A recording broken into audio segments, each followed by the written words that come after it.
સમાચારમાં આગળ વાત કરીશું ભરૂચથી। ભરૂચના આમોદ તાલુકાના નિસ્તલ હવે 64 પર નાહિયેર ગામ નજીક ઓટો રિક્ષા અને બાઇક વચ્ચે ગંભીર અકસ્માત સર્જાયો છે, જે વાગરા તરફથી જંબુસર દિશામાં જતી ઓટો રિક્ષા સાથે થયેલી જોરદાર અથડામણમાં 5 થી 6 લોકો ઇજાગ્રસ્ત થયા હોવાનું જાણવા મળી રહ્યું છે।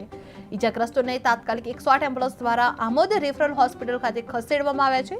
આ ઘટનાએ હાઈવે પર વધતી બેદરકારી અને ટ્રાફિક નિયમોના અમલ અંગે ગંભીર પ્રશ્નો ઊભા કર્યા છે, જે સ્થાનિકોએ અકસ્માત પ્રવણ વિસ્તારોમાં સ્પીડ કંટ્રોલ અને પોલીસ પેટ્રોલિંગ વધારવાની પણ માંગ ઉઠવા પામી છે।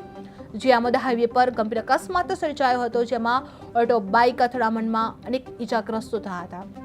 જે નાહિયેર ગામે આ નજીક ઘટના બની હતી, જે 108 થી ઇજાગ્રસ્તોને હોસ્પિટલ ખાતે ખસેડવામાં આવ્યા હતા। જે માર્ગ સલામતી મુદ્દે અનેક સવાલો પ્રશ્નો ઊભા થઈ રહ્યા છે, જે આમોદ રેફરલ હોસ્પિટલ ખાતે ખસેડવામાં આવ્યા હતા। જે ઇજાગ્રસ્તોને તાત્કાલિક 108 એમ્બ્યુલન્સ દ્વારા હોસ્પિટલ ખાતે ખસેડવામાં આવ્યા હતા। જે આમોદ તાલુકાના નેશનલ હાઈવે 64 પર નાહિયેર ગામ નજીક ઓટો રિક્ષા અને બાઇક વચ્ચે ગમખ્વાર અકસ્માત સર્જાયો હતો, જે વાગરા તરફથી જંબુસર દિશામાં જતી ઓટો રિક્ષા સાથે થયેલી જોરદાર અથડામણમાં 5 થી 6 લોકો ઇજાગ્રસ્ત થયા હોવાનું જાણવા મળી રહ્યું છે। જે આ ઇજાગ્રસ્તોને તાત્કાલિક 108 એમ્બ્યુલન્સ દ્વારા આમોદ રેફરલ હોસ્પિટલ ખાતે ખસેડવામાં આવ્યા હતા।